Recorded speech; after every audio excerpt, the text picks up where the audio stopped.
చర్మపు రంగు నా ఆధ్యాత్మికతపై ప్రభావం చూపిస్తుందా? నేను ముందే చెప్పినట్లుగా అది చాలా జాత్యహంకారంతో కూడిన ప్రశ్న. అసలు ఉద్దేశ్యం ఏమిటంటే ఎప్పుడూ స్పృహతో ఉండటం.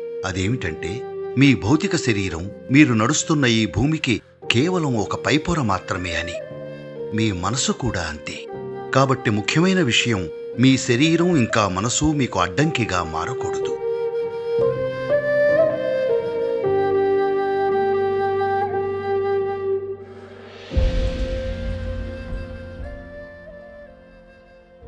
ఈ ప్రశ్న ఇసాబెల్ నుండి. సద్గురు, వివిధ రంగుల దుస్తులు ధరించడం వల్ల కలిగే ప్రభావం గురించి మీరు మాట్లాడటం విన్నాను. అలాగే ఈసాలోని సన్యాసులు భారతదేశంలో కాషాయం ధరిస్తారు, అది వారి ఆధ్యాత్మిక ప్రయాణంలో సహాయపడుతుందని. నేనొక ప్రశ్న అడగాలనుకుంటున్నాను. కొన్ని రంగులు ధరించడం మన ఆధ్యాత్మిక ఎదుగుదలపై ప్రభావం చూపిస్తున్నప్పుడు చర్మపు రంగు మన ఆధ్యాత్మిక ప్రయాణంపై ఎలాంటి ప్రభావం చూపుతుంది?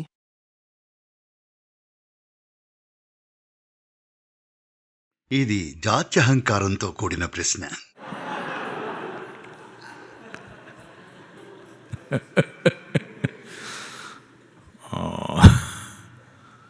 నిజానికి భారతదేశంలోని సన్యాసులు కాషాయ రంగు బట్టలు ధరించరు. వాళ్ళు ఎక్కువగా తమ బట్టలకు మట్టితో రంగు అద్దుకుంటారు, ఎర్రమట్టితో. ఎందుకంటే మేమిక్కడ ఇలా జీవించాలనుకుంటున్నాం. ఎప్పుడూ ఇది అర్థం చేసుకుంటూ, అస్తిత్వపరంగా ఇంకా అనుభూతిపూర్వకంగా ఇది అర్థం చేసుకుంటూ జీవించాలనుకుంటున్నాం. అదేమిటంటే నా శరీరం అనేది కేవలం ఒక పైపొర మాత్రమేనని. కాబట్టి భారతదేశంలో ఒక సంప్రదాయం ఉంది. అదేమిటంటే వెళ్ళి పుట్టల దగ్గర ధ్యానం చేయడం. ప్రపంచంలోని ఈ ప్రాంతంలో నేనెక్కడా అలా చూడలేదు. పుట్టలిలా పెరగడం ఇక్కడున్నాయా? ఈ ప్రాంతంలో నేనెక్కడా చూడలేదు. కాని దక్షిణ భారతదేశంలో, దేశమంతటా, సాధారణంగా ఉష్ణమండల దేశాల్లో పుట్టలు అలా పెరుగుతాయి. అలాగే ప్రజలు ఇది నమ్ముతారు, లేదా చాలా కాలంగా నమ్ముతూ వచ్చారు. ఇవి పాము పుట్టలని నమ్మేవారు. నిజానికి పాములు కొంత ప్రోటీన్ వెతుక్కుంటూ లోపలికి వెళ్తాయి. ఎందుకంటే చెదపురుగులు ప్రోటీన్తో నిండి ఉంటాయి. ఎందుకంటే అవి నిర్మించే ఈ పుట్టనంతటినీ వాటి లాలాజలంతో కలుపుతాయి. అది చాలా నాణ్యమైన ప్రోటీన్, చాలా చాలా నాణ్యమైన ప్రోటీన్. మట్టితో కలిపి ఎలాంటి వర్షాకాలాన్నైనా తట్టుకునేలా దాన్ని నిర్మిస్తాయి. ఎలాంటి వాతావరణాన్నైనా సరే. నిర్మాణపరంగా చూస్తే అది అద్భుతం. అలాగే ఒక విధంగా చెప్పాలంటే మా భవనాలు కూడా భారతదేశంలోని ఈషా యోగా సెంటర్లో అచ్చం పుట్టలాగే డిజైన్ చేయబడ్డాయి. నేను ఇంజనీరింగ్ నేర్చుకున్నది వాటి నుండి. ఎందుకంటే ఎన్నో కారణాల వల్ల స్వయంగా నేనే పుట్టల్లోకి వెళ్ళేవాణ్ణి. కానీ ఏమంటారంటే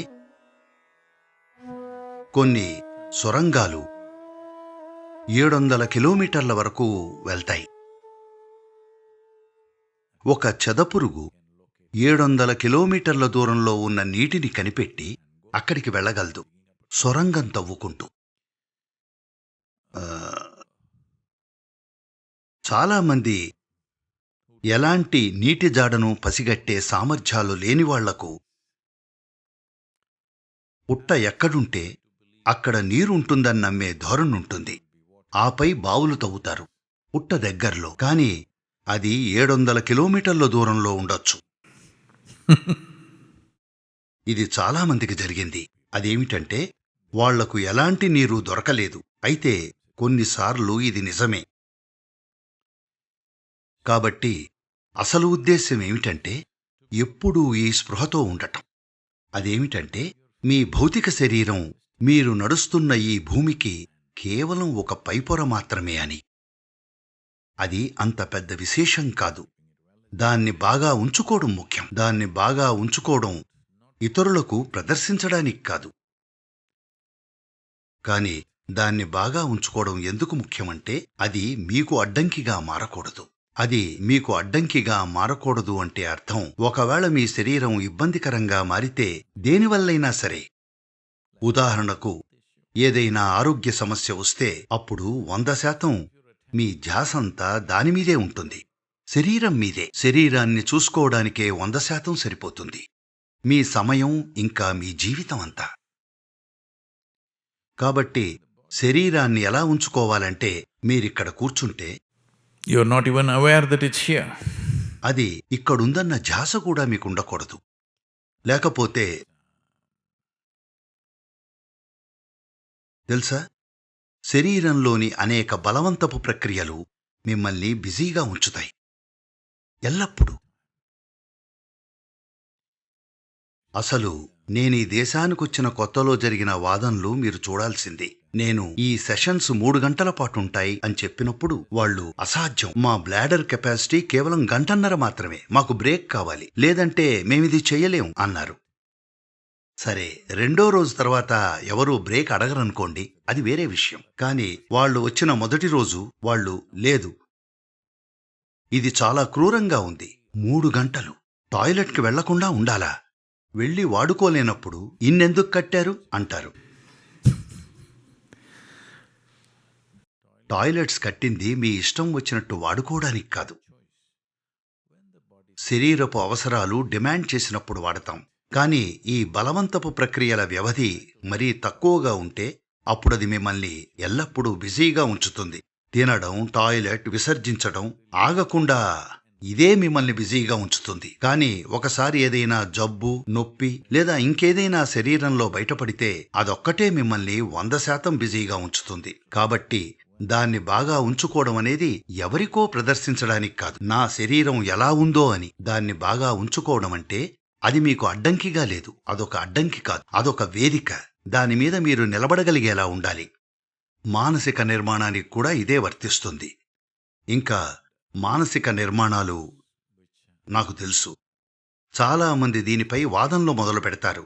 కానీ మీ మానసిక నిర్మాణం ఇంకా మీ భౌతిక నిర్మాణాలు చాలా అనుసంధానమై ఉంటాయి. మీరు కనుక మీ భౌతిక నిర్మాణాన్ని ఇంకా శరీరంలోని ప్రక్రియల్ని ఒక నిర్దిష్ట స్థిరత్వ స్థాయిలో ఉంచితే మానసిక స్థిరత్వం అనేది దాని ఫలితంగా వస్తుంది. సరే, దీనిపై ప్రజలు వాదిస్తారు. ఎందుకంటే మనసనేది దానంతటదే ఒక ప్రత్యేక ప్రపంచం అని వాళ్ళనుకుంటారు. అవును, వాళ్ల మనసు అలాంటిదే. ఎందుకంటే అదొక ప్రత్యేకమైన మనసు, అదొక ప్రత్యేక ప్రపంచం, అదిక్కడ లేదు. కానీ మీ మెదడు కూడా శరీరమే కదా, అవునా? అలాగే ఈరోజు మీకు తెలుసు, మీకేవైనా మానసిక సమస్యలుంటే మీ తలలోకి ఏదో ఇంజెక్ట్ చేసుకోరు, కడుపులో మాత్ర వేసుకుంటారు, ఆపై అది పనిచేస్తుంది. కాబట్టి స్పష్టంగా శారీరక స్థిరత్వం, శరీరంలో రసాయన స్థిరత్వం అనేది చాలా కీలకం మీ మనసు ఎలా ఉంటుంది అనే విషయంలో. కాబట్టి ముఖ్యమైన విషయం ఏమిటంటే, మీ శరీరం ఇంకా మీ మనసు మీకు అడ్డంకిగా మారకూడదు. ముఖ్యంగా శరీరానికి అతీతమైన దానిపై దృష్టి పెట్టిన వాళ్లకు తన శరీరం అడ్డం రావడం ఇష్టం ఉండదు. కాబట్టి సన్యాసులు ఎలాంటి బట్టలు ధరిస్తారంటే అవి మట్టిలో ఉతికినవి. ఎందుకంటే శరీరాన్ని స్థిరంగా ఉంచుకోవడానికి ఉత్తమమైన మార్గం భూమితో అనుసంధానమై ఉండటమే. ఈ రోజుల్లో రకరకాల అరకొర సైన్సులొస్తున్నాయి. ప్రజలు బొటనవేలికి రాగితీగ కట్టుకుని నిద్రపోతున్నారు, ఇంకా దాన్ని నేలలో ఎర్త్ చేస్తున్నారు. ఇలా రకరకాల పనులు చేస్తున్నారు. మీరు చేయాల్సిందల్లా, బహుశా ఈ దేశంలో ఇలాంటి వాతావరణంలో మీరు నిజంగా చెప్పులు లేకుండా అన్ని చోట్ల నడవలేరు. కానీ కనీసం ఇంట్లోనైనా చెప్పులు లేకుండా నడవండి. కనీసం ఇంట్లోనైనా. నిజానికి అది భూమి కాదు, మీకు భూమికి మధ్య చాలా పొరలుంటాయి. కానీ కనీసం అక్కడ, ఎందుకంటే అయినా సరే ప్రయోజనం ఉంది. కాబట్టి అది అచ్చం భూమితో మిమ్మల్ని కప్పినట్టు. ఎందుకంటే ఈ దుస్తులు భూమి లక్షణాన్ని కలిగి ఉంటాయి. ఇంకా అది మిమ్మల్ని అనుసంధానం చేస్తుంది ఎన్నో విధాలుగా. మీ శరీరాన్ని పక్కన పెడుతుంది. అలాగే మీరెప్పుడూ స్పృహలో ఉంటారు, మీ శరీరం ఈ భూమిలో భాగమేనని. కాబట్టి మరణం వచ్చినప్పుడు కూడా మీకెలాంటి పెద్ద సంఘర్షణ ఉండదు. ఎందుకంటే ఏదేమైనా ఇది ఎప్పుడూ ఇందులో భాగమేనని మీకు తెలుసు. కాని మీ బుర్రలో మీరు ఏవేవో ఊహించుకోవచ్చు. ఆ ఊహల్ని ఆపడానికే ఇదంతా. మరి చర్మపు రంగు నా ఆధ్యాత్మికతపై ప్రభావం చూపిస్తుందా? నేను చెప్పినట్లుగా అది చాలా జాత్యహంకారంతో కూడిన ప్రశ్న. కాని ఏదేమైనా మీరడిగారు కాబట్టి ఈ అవకాశాన్ని ఎందుకు వదులుకోవాలి? ఇదే ఉత్తమమైన చర్మపు రంగు. మీరు ఆధ్యాత్మికంగా ఉండాలనుకుంటే మిమ్మల్ని మీరు ఈ రంగుకి మారేలా కాల్చుకోవాలి. లేదంటే మీరక్కడికి చేరుకోలేరు. కాబట్టి చర్మపు రంగు ఆధారంగా మీరక్కడికి చేరుకుంటారా లేదా? ఇదెలా ఉంటుందంటే తెలుసా? మొన్న 2 రోజుల క్రితం నేనొకసారి పాల్ క్రీక్ ఫాల్ దగ్గర డ్రైవ్ చేసుకుంటూ వెళ్తున్నాను. అప్పుడిద్దరు వ్యక్తులు బురదలో కాస్త నానున్నారు.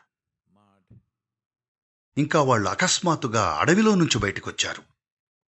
దగ్గరలో ఎక్కడో వాళ్ళ ట్రక్కును పార్క్ చేశారు. ఇంకా వాళ్ళు ఆ ట్రక్ వైపు వచ్చారు. అప్పుడు వాళ్ళ దగ్గరికి చూశాను. అడ్డవిల్లు తెలుసా? వాళ్ళ దగ్గర బాణాలు, అడ్డవిల్లు ఉన్నాయి. So they are hunters. అంటే వాళ్ళు వేటగాళ్ళు. వాళ్లను చూసినప్పుడు నేను గమనించిన మొదటి విషయం, వాళ్ళు మట్టిలో నాని ఉన్న విధానం చూస్తే వాళ్ళక్కడెక్కడో పడుకుని ఉండుంటారు. అలాగే ముందు రోజు రాత్రి ఆ ప్రాంతంలో వర్షాలు పడ్డాయి. కాబట్టి వాళ్ళంతా కాస్త తడిసున్నారు. అది అడవిలో నా పాత రోజుల్ని గుర్తు చేసింది. సరే, నేనెప్పుడూ అడ్డవిల్లు తీసుకెళ్లలేదు. ఎందుకంటే నాకు వేటాడే ఉద్దేశం లేదు. కేవలం అడవిలో ఉండేవాణ్ణి. ఒక వారం తర్వాత వీళ్లు వెళ్ళింది కేవలం 2 గంటలు లేదా బహుశా కొన్ని గంటలే. కాని నేను వారాల తరబడి అక్కడుండేవాణ్ణి. తిరిగొచ్చినప్పుడు అంతటా మట్టే ఉండేది తెలుసా? వచ్చి చెవులు, ముక్కు రంధ్రాలు అన్నీ శుభ్రం చేసుకోవాల్సొచ్చేది. ఎందుకంటే ఆ మట్టి మీలోకి ఇంకిపోతుంది. కాని వాళ్ల దగ్గర అడ్డవిల్లులున్నాయి. ఉదాహరణకు ఈ ఇద్దరు వ్యక్తులు డిసెంబర్ నెలలో మరుసటిసారి వాళ్లు వేటకు వెళ్ళినప్పుడు దారి తప్పారనుకోండి. గేమ్ వార్డెన్ ఇలా చెప్పాడనుకోండి, మీరు దారి తప్పితే కంగారు పడకండి. పర్వతాల్లో దారి తప్పితే కంగారు పడకండి. గాలిలోకి 3 సార్లు ఫైర్ చేయండి. నేనొచ్చి మిమ్మల్ని కనిపెడతాను అని చెప్పాడనుకోండి. వాళ్ళు దారి తప్పారు. ఇంకా 3 సార్లు గాలిలోకి ఫైర్ చేశారు. ఏమీ జరగలేదు. మరో 15 నిమిషాలాగి ఇంకో 3 సార్లు ఫైర్ చేశారు. ఏమీ జరగలేదు. మరో 15 నిమిషాలాగి మళ్లీ 3 సార్లు ఫైర్ చేశారు. ఏమీ జరగలేదు. ఇక వాళ్లకు భయం పట్టుకుంది. అప్పుడొకతను, I have only 3 arrows left. నా దగ్గర ఇంకా 3 బాణాలు మిగిలున్నాయన్నాడు.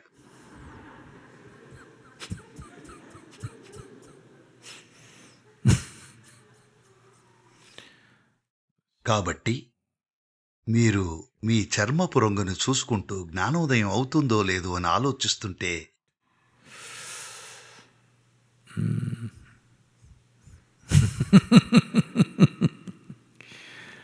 Well, అసలు మీరు నిజంగా కనీసం ఆ చర్మపు లోతుకి కూడా వెళ్ళట్లేదు తెలుసా? ఈ చర్మపు రంగు అనేది కనీసం చర్మమంత లోతు కూడా వెళ్ళదు తెలుసా? అది చాలా పైపైన విషయమే. అక్కడే ఆగిపోకండి. మీరు దానికంటే కొంచెం లోతుకు వెళ్ళాలి.